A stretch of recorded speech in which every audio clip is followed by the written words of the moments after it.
Hi, everybody, and welcome back to another David Vance live show. And I've got a great guest tonight. I met him actually, I must be about a month or so ago, maybe slightly longer, in Belfast. He's the author of a fantastic new book, which I think is incredibly pertinent to all the stuff that we talk about here, really. So I'm going to bring him straight in without further ado. Welcome, Dr. Ben Casey. Hi, Ben. Hi, Dave. Thanks very much for the invitation. Yeah, no, it's good. It's good to have you. As I was saying, I think it must be maybe it's about 6 weeks ago since we met in Belfast on your Free Speech Union grand tour of the UK. That's right. It was a great event. We've been all over. That was my first time actually to Belfast. Really enjoyed it. It was tremendous. It was great to meet you. Yeah, no, I have to say it was really good, really. And by the way, everybody watching, if you're not a member of the Free Speech Union, you should be, and you should support the Free Speech Union. Well, for reasons we're going to talk through, basically, because free speech is kind of under massive pressure here in the UK. Ben, I wanted to ask you, first of all, I mean, it's a week now since we got a new Prime Minister, and he's told us that, he's bringing hope in our heart. So I wanted to ask you, off the top, 1 week into Burnham, have you got hope in your heart? I do not. I confess, I'm not a believer. I think the thing with Burnham is he's obviously skilled at the basic stuff of politics that Keir Starmer was totally inept at, and Starmer was like a sort of late Soviet apparatchik. A very ancient creature pulled from the ranks of the Politburo, totally unmemorable. And what was useful about that was that because he was so inept, revealed so many of the structural problems that exist in the country now. And he was a brilliant spokesman for a decrepit, failing project. Because his lack of depth revealed the lack of depth of the project of mass migration, of diversity, of the type of progressive politics that he represented. Burnham, he's a good salesman. He seems personally likable. He seems to enjoy politics. He seems to enjoy speaking to people. These are all great advantages. There are these characters in politics, Gordon Brown, Richard Nixon, who's been in the news a lot in America in the last week with this revival of his reputation. These are very shy, very insular characters. Yeah. They're not well suited to much of modern politics in many ways, and they're interesting personalities for that reason. Burnham seems gregarious. He seems personally likable and to enjoy it. I think the fear for those on the right is that those superficial qualities allow him perhaps to call an election and to sneak through, perhaps with a small majority or a coalition, and all of the deeper problems remain. Yeah. Oh, we shall watch and see, but I'd have lots of concerns about ultimately the public face might be Burnham, but behind is the machine. And actually, in a way, you mentioned Starmer. I mean, we've already forgotten about him. But Ben, in your great book, which I'm going to just bring up on screen, Island of Strangers, that actually, just tell us about the title in itself is interesting, because I know it's essentially derived from a comment that Starmer did make. Isn't that correct? That's right. It's a strange story, actually. This phrase, Island of Strangers, was used in a speech that he gave last year in 2025, in which he warned that Britain might risk becoming an island of strangers if the United Kingdom carries on this trajectory of unchecked migration with open borders and continues the Conservative Party's experiment of the Boris wave of mass migration. And it was perhaps the only moment where Keir Starmer seemed to strike a chord with the majority of the public who are deeply concerned about mass migration and about the types of migration we've seen, about the scale of migration we've seen. And so, of course, he immediately apologized for it. And the strange thing about it was that he gave this speech, he stood up at this podium, gave this speech, used this phrase, and he then said later that he'd not actually read the speech before he delivered it. So it had been put in front of him. He'd read it like an automaton, not thought about what he was saying. He got to these words, read them, clearly didn't think, oh, I'm not sure, actually, I do want to say that. And delivered this speech as it was written, and then was forced into this apology. The Labour Party were very angry with him. Wes Streeting mentioned it in his resignation letter from Starmer's government. So, and of course, it was compared to Enoch Powell, to Rivers of Blood. the ultimate pantomime villain in the demonology of the left. And so he apologized for this phrase. He walked back from it pretty quickly. But I think actually it's a really important part of his legacy. And as you say, he's doomed, I think, to be forgotten already, is being forgotten. And it's very difficult for prime ministers these days to forge a legacy because they're only here for 2 minutes and then they're shuffled off again. But this phrase, I think, stands a chance of being something that is remembered because it is such a brilliant description of what's happened, actually. Well, the thing is, he accidentally told the truth. Right. I mean, that's the long and the short of it, isn't it? And as you say, the fact that he gave this groveling apology, I mean, that speaks something in itself, Ben, that if you speak the truth, especially on this core issue about our national identity, the national cohesion, then if certainly in the left of British politics, that's foreboding. Thou shalt not talk about these things. Yes, totally. And that process of radicalization has happened relatively quickly. And if you go back to the new Labour government, for example, the things that Jack Straw was saying at that time would really put him in the mainstream of the Reform Party now in many ways. Lots of the stuff that he and some of the other Labour ministers on the right of the Labour Party were saying. But now it's totally impossible. And there's no talk even of really of integration or how you make this multicultural experiment work. I mean, I don't think it can work. That's my view. But even that really is not on the political agenda and hasn't been since David Cameron left office, I don't think.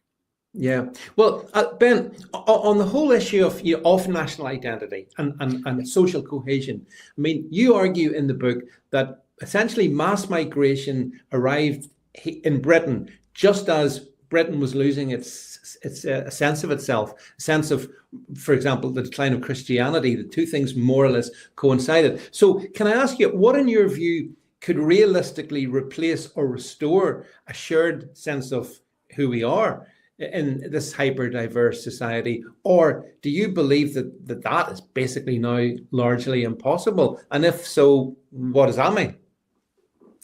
I'm not sure that anything can replace it. And I think even if we see a resurgence of Christianity, and as you know, there is this argument that there is a return to Christianity among the young, although interestingly, it tends to be Catholic. Actually, it tends to be, or else high church, quite muscular forms of Anglicanism, which is almost a contradiction in terms these days with the state of the Church of England.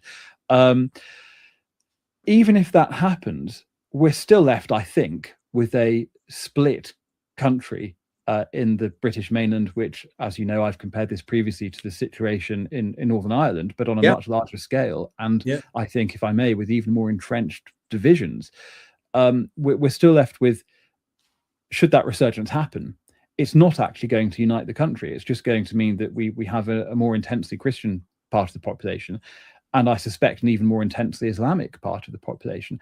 And there's this concept in sociology of a resistance identity. And the idea basically is that if you perceive that you're under threat, you will cling more closely to markers of identity, faith, flag, all these parts of culture. I mean, it's quite obvious, really, that people do that, and it's understandable and fair that they do. I think what's happening in Britain is that Muslims, by and large, have adopted a resistance identity. They sense that there is growing hostility to and wariness about Islam, and you see this with the pro-Palestine marches. I don't really think they're about Palestine, by the way. I think they're much more about solidifying and cohering Islamic communities in Britain. I think that's the primary purpose of them. It's a marker of who we are as Muslims. I think that's really what it's about primarily. So you have that on the one hand, but then I think you're going to have a reactive resistance identity to the growth of Islam. And I think that's a large part of what the return to Christianity is about. And Ayaan Hirsi Ali, perhaps the most noteworthy convert to Christianity. She, of course, was a new atheist and fellow traveller of Richard Dawkins and Christopher Hitchens and so on. She turned to Christianity a few years ago. And that really was, I think, for political reasons. It was to counter Islam and to use Christianity as a shield against Islam. Well, I think, Ben, you're probably one of the few people I've ever heard has drawn the analogy with Northern Ireland, which obviously is where I live and I'm intensely familiar with, obviously. And I think it's a very profound point that you've hit on, because I mean, the schism in the society in which I live, it's very deep, it's very visceral, and people can paste over things, but in reality, it's what it is, and we saw it there just, in fact, a couple of 2 weeks ago, around the 12th of July, we saw a famous bonfire being burnt at a place called Moygashel, which had a replica mosque on the top of it.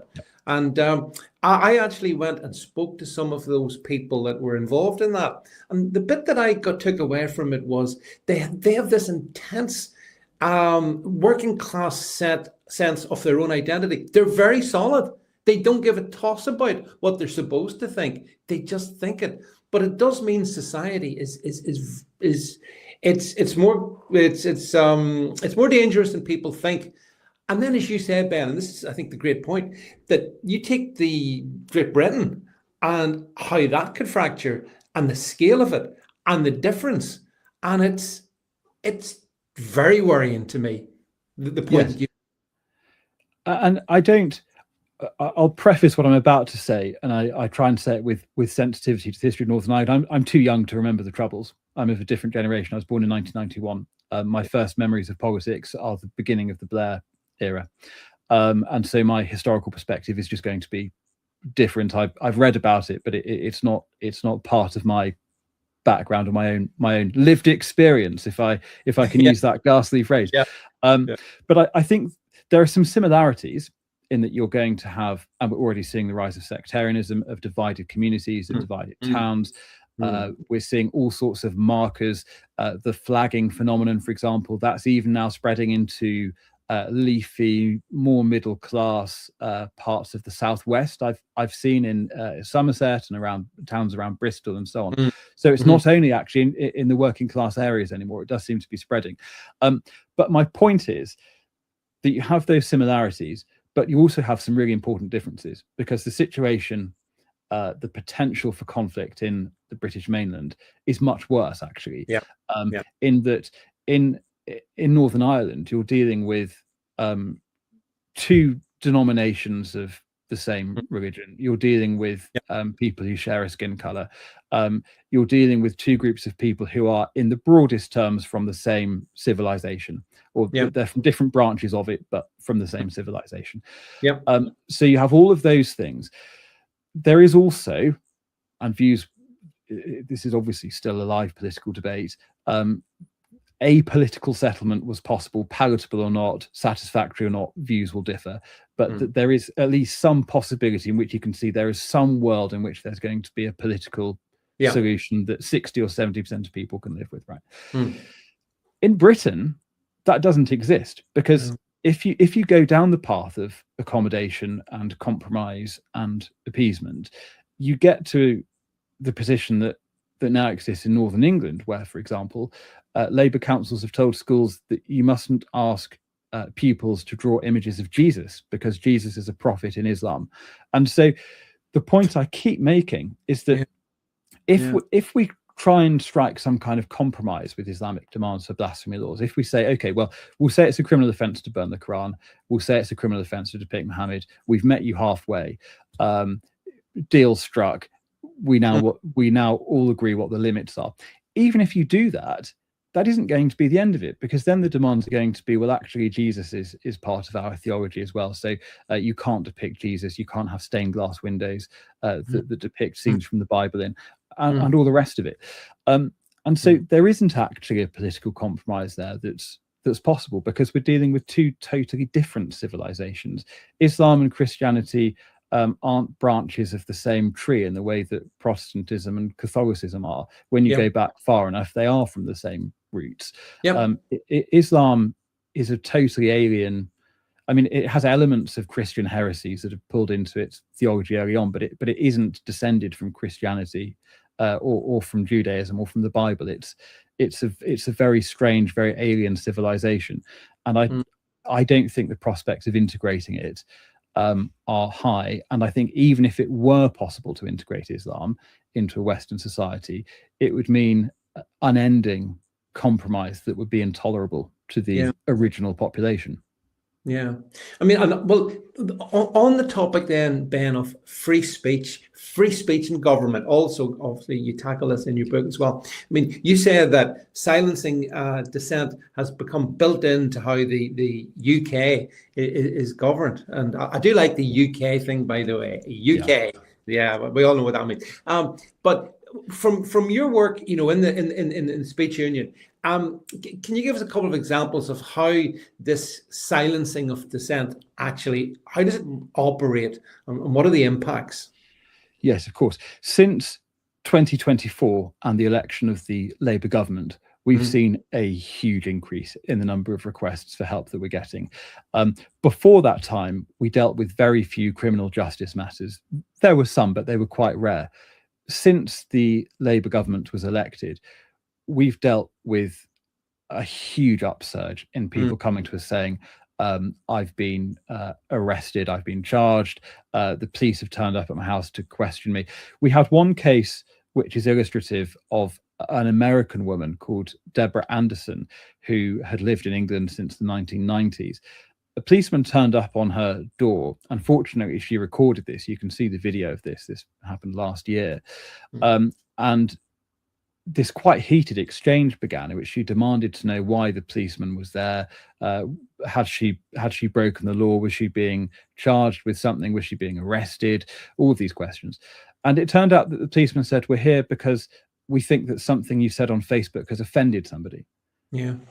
And so he admitted, no, we don't think you've committed a crime, but there's been this report made, this complaint, and so I've been sent down here to talk to you about it. And what makes it even more appalling is that Deborah, I'm afraid, has since died, was obviously very unwell and going through chemotherapy, and had lost her hair, was extremely frail. And this policeman arrived and still did all of this. And it's things like that, but it's also from the private sector. Yeah, in the private. Yeah, I mean, you can understand how they do it in the state sector. Yeah.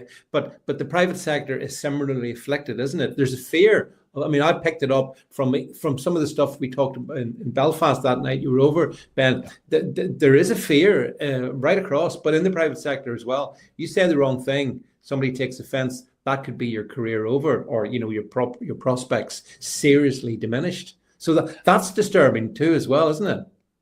Absolutely. And at the Free Speech Union, I'm the director of case management there. I've been with the FSU now for more than 5 years. We've seen more than 6,000 individual cases of cancel culture, and a huge chunk of that is coming from the private sector, because I think what's happened is that as Britain has been transformed, as it's become a multicultural society, the private sector, and we saw this in 2020 with Black Lives Matter, and we've seen it with the trans movement, the private sector internalized what the demands of that society are, that you must revere diversity, equity, inclusion, and that those should be the organizing principles that even private business is organized around. And it was this really bizarre phenomenon where you can kind of see how in 2020 universities went crazy. I worked for one of the colleges at Oxford University at the time, and I returned from paternity leave to the height of the madness of the Black Lives Matter summer, and the university was putting out these statements saying we're a racist institution, and it was the most left-wing woke institution you could possibly conceive of, and it was like a process of denazification running through the university. And of course it's totally counterproductive. If your aim is to get more black people to come to Oxford, which is what they say it is, the very worst way to do that is to start saying we're racist.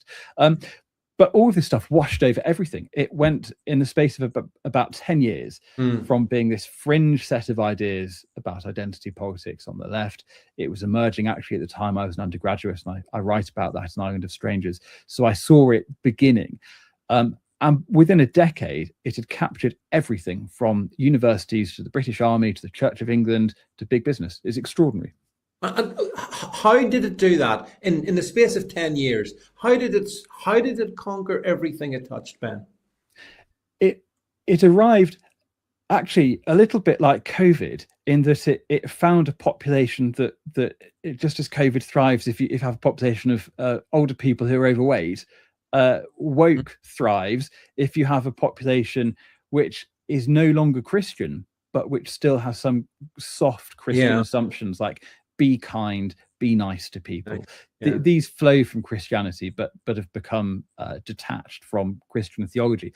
And so once you get into the 2010s, you find a population who aren't church going, who actually don't really know the stories in the Bible about the life of Jesus. They're not literate about their own culture any longer, but they do have this lingering sensitivity to Christian moral ideas. And this is the argument of the historian Tom Holland in his book Dominion. And Yes. so it's this post-Christian world, and it's able to pick up lots of these moral intuitions that people have from Christianity and run with them. And it's very difficult to argue against people who are saying, we just want to be kind. We're just being kind. And in a post-Christian society, it's very difficult to push back against that. Yeah, it is. I mean, one comfort I take is from all of this is that from certainly in the last couple of years anyway, since President Trump got back into the White House, it's clear that the UK's problem with free speech is certainly picked up over there. I think Trump was under no illusions about the state of the UK.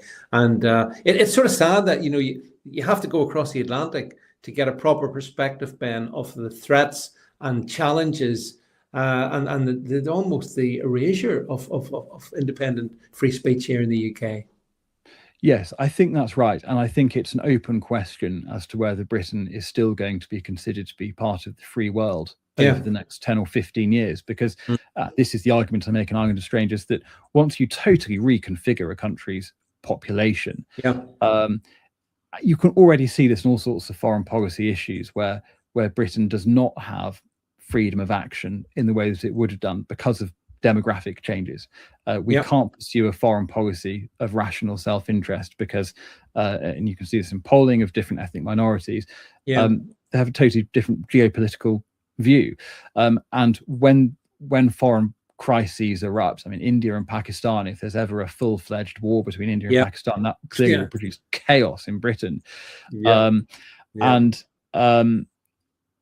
So I think America, looking at all of this, is finding an increasingly unreliable ally. And I think J.D. Vance said that Britain might be the first Islamic country with nuclear weapons. I mean, actually, it would be the second after Pakistan. But the point otherwise is well made. Yeah, I mean, I think, you're right in that. I mean, although I think probably it will go down in the annals of history as the moment when irony died, when Starmer in the White House, in the Oval Office, told President Trump and J.D. Vance, I can't do the impersonation of him, but, we've had free speech in the UK for a very long time. Yeah, the key word had. We had free speech for a very long time. I mean, that's the truth of the matter, isn't it? Ben, moving on a wee bit, and you've touched on this already. I mean, in the book, what I think another great reason to buy the book and to read the book is, you're not afraid to talk about Islam, which is, I think, essential. And it has to be done in a measured, but nonetheless, we have to be honest in these things. And in the book, I mean, you clearly identify Islam as probably the greatest threat we have to free speech tradition here in the UK. And that includes attempts, for example, which we've seen certainly since Labour got back in, Ben, the whole blasphemy laws thing, and that still seems to be there, that we are moving into blasphemy law territory one way or the other. Yeah. And this is a change that's happened within my lifetime. When you go back to the Satanic Verses controversy in Salman Rushdie, I quote Margaret Thatcher in the book as saying that she can't allow a state-sponsored murder witch hunt against one of our citizens, I think is the verbatim quote. Now we have the Crown Prosecution Service trying to find novel ways of convicting people who have burnt Qurans. Now, there is no law that says that burning a holy book is itself a criminal act. So what they're doing is they're relying on other pieces of legislation, the Public Order Act, to try and construct an argument that it is de facto a criminal offence to burn Quran. And the Free Speech Union has been involved in defending 3 individuals in 18 months who have burnt Qurans for political, philosophical protests of some kind or another. In the most egregious example, in the case of a man named Hamit Koskan, he burnt a Quran outside the Turkish consulate. He was attacked by a man with a knife. You can read about all this. I'm sure all of your listeners will know all about this. But what's extraordinary after all of that is not only did they try to convict him, he appealed successfully. And then the Crown Prosecution Service appealed against his appeal. And they put out this blood-curdling statement saying that he committed an act of desecration, which sounds like a line you'd get from a Saudi government ministry or from Iran. It's extraordinary language for the British state to use. Yeah, I mean, although you could say there is a fine balance, isn't there, between sort of protecting religious sensitivity and imposing blasphemy laws. I mean, you can understand why some people get very agitated about when their particular faith is impugned. But then my response to that as well, tough, really. I think everything should be up for criticism and debate. No one ideology should be exempt. But that seems to be where we're moving, Ben, if we're not already there. That's right. I mean, that's my view as well. I bet that's the view of all of your listeners too. But what I'd say to that point is that view is very strange, actually. If you go to a global perspective, take the long view of history, most people who've ever lived would find what we are agreeing about now totally baffling. The idea that people should have to put up with their religious ideas being insulted or mocked, or even the more provocative acts about burning holy books.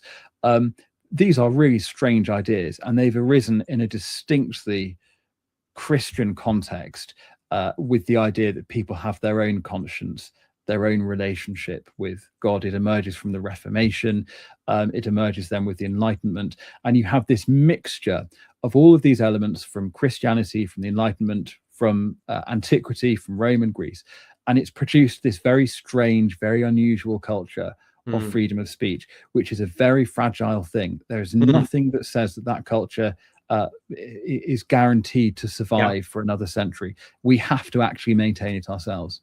Yeah, I absolutely agree. Well, one of the things you talk about in the book as well, Ben, is the whole diversityism of the really hard to say that, but top marks if you use it in Scrabble. Diversityism of the elite, and what do you think are the core beliefs or the motives driving this amongst the political class, the civil servants, and the institutions? What drives this diversityism? Diversityism is essentially the replacement for Christianity as the central organizing idea of public life, of national identity in Britain and in other Western countries as well. And it's the idea that diversity is the ultimate moral good. And you can see this when you look at how the state responds to the small boat crisis, to legal migration as well. That there is no preference given to the interests of the British public, or to preserving a continuity with Britain's past. It is a blank slate view of human nature. The perspective is globalist. It's about, as they would see it, the global welfare of all people rather than looking at a national interest. And this is filtering through every part of our society, as we spoke about a moment ago. It's well embedded in the private sector as well. And the trouble is, it doesn't work as an organizing idea because most people do not agree with it. And the attempt to impose this via woke ideology is this great celebration of diversity. And it was imposed by force. It didn't try to win anybody over. Its mechanisms were entirely punitive. If you question it, you'll lose your job. Maybe the police will visit. Maybe you'll be reported as a safeguarding risk. All of these things we've seen happen to thousands of people now. And the legacy of that is that not only did it fail to work, I think it made society so fractured that it's probably going to be impossible to unify society again, because once you put everything once you cast everything through the lens of identity politics and racial groups and community groups, Yeah. well, of course, then the white population, who are a diminishing majority, who are likely to be a minority, the largest minority, but less than 50% within 30 But years. yeah, within your lifetime, yeah, Yes, definitely. certainly. Yeah. Then we think, well, okay, if those are the rules of society, then everyone's going to have to start doing identity politics, and that it's not going to be about the national interest. It's not going to be about the common good. It's going to be sectarian. It's Yeah. going to be based on ethnicity, and it didn't need to be like this. I think Britain probably had a chance to absorb reasonable levels of migration of the tens of thousands from culturally similar nations. There's a possibility of that having succeeded, but there isn't a possibility of it now.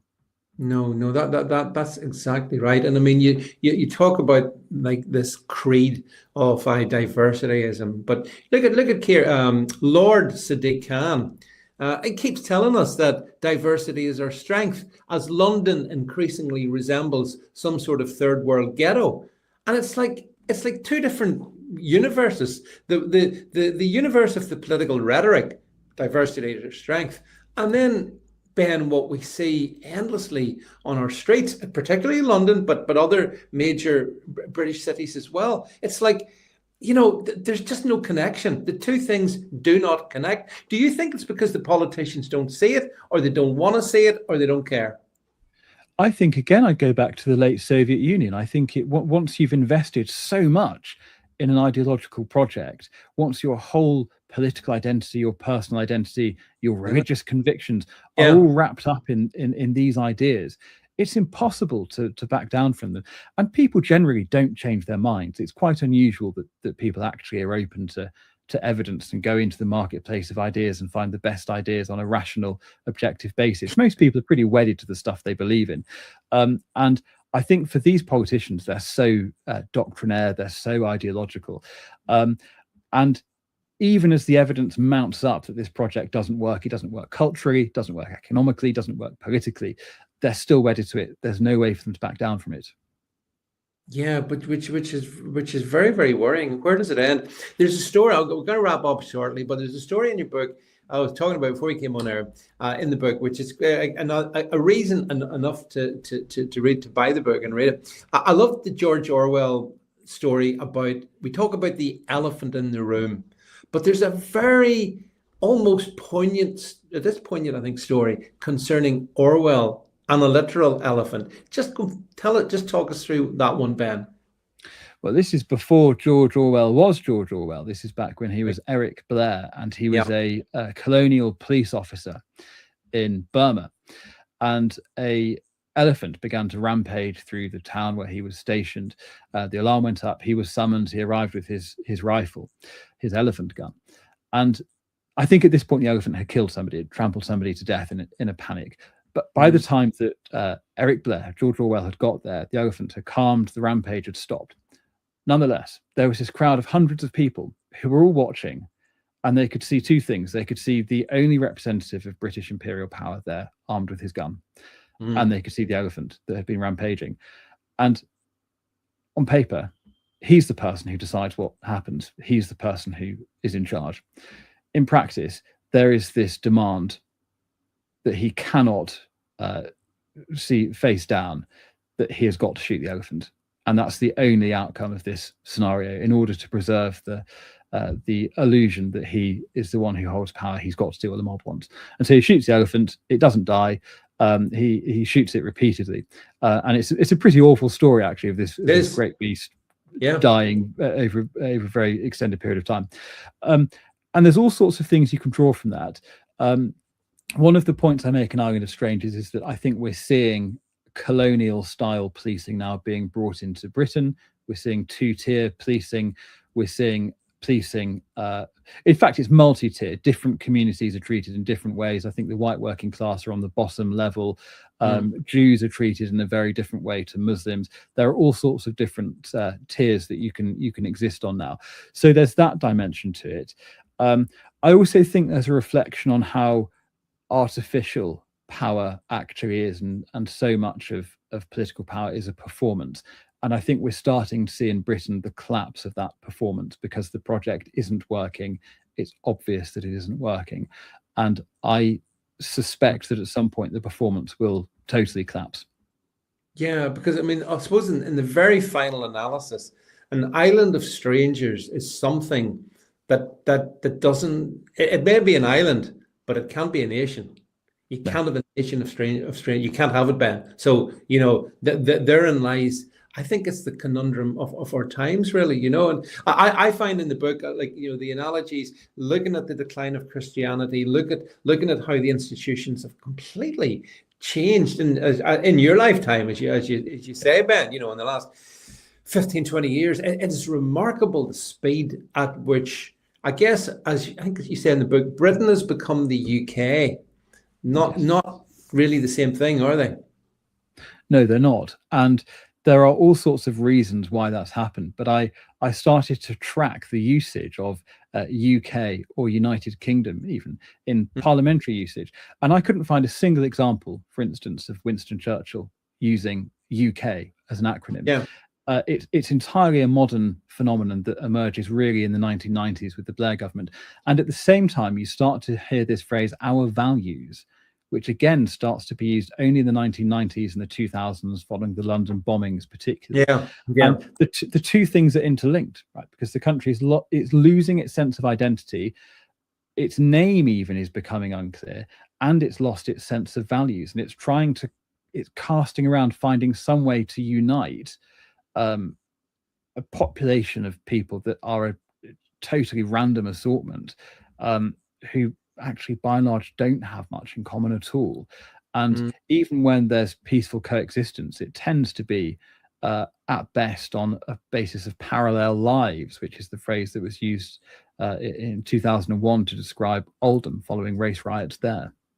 Well, if I look back to in the aftermath of the terrible murders of the three little girls in Southport, and I think in the aftermath of that, Ben, we saw a glimpse of actually how things really are, as you illustrate very well in your book. That there is great tensions, and there are these parallel societies living cheek by jowl.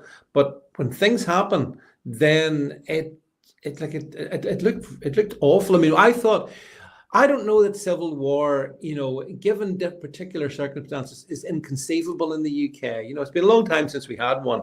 I don't know if we're going to have another one or not. But if you have an island of strangers, then I think chances of it become a wee bit greater. Would you not? Would you agree? I do. I don't think it's going to be like the civil wars of the 17th century. We're not going to have men in bright uniforms at Edge Hill shooting at each other. No. I do think it's quite likely. In fact, I think it's the most likely outcome that we're going to have a profound period of serious civil conflict and unrest. And look, in wartime, and this is a book about freedom of speech and why it's fundamentally undermined. In wartime, civil liberties are restricted. I'm not actually a free speech absolutist. It doesn't really bother me that in the Second World War that there are limits on civil liberties for a limited period of time, and then they're restored. But what happens in a society where you're in a permanent state of conflict that can't really be resolved? Civil liberties, freedom of speech are going to be undermined and suspended indefinitely. And I think that's what we're starting to see. Yeah, and that's why it's such a precious thing to have, and when it's gone, and that's what so bothers me, and especially under the current regime of Labour, I think it's even greater threats than it was under the Conservatives. And I look to the future, and I'm not sure where I see the hope. But not to say that things don't resolve themselves, but I just don't, like yourself, Ben, see how. Listen, I want to bring the book back up again. Look, everybody watching, listening. Island of Strangers, Diversity, Decline, and Free Speech in Crisis. Absolutely superb book by Ben. Check it out. It's on, I know it's on Amazon, and you can get it. If you Google it, you can get it from various locations online. But if ever there was a book you should read to acquaint yourself with the challenges, and I think, Ben, what I like best about your book is it's honest. you're just being honest, really, about the stuff that a lot of us talk about. But once you drill into it a little bit, like you've done in the book, it's a sobering read. But that all maybe people need to be very sober-minded in these times. But listen, I've taken up enough of your time. I want to thank you so much for being here. It's great to finally catch up with you. And Ben, thanks so much. Best wishes with all the work you do in the Free Speech Union, and best wishes with the book as well. And thank you so much for being on with me today. Thank you so much, Ben. Goodbye. Great joining. Cheers. Bye.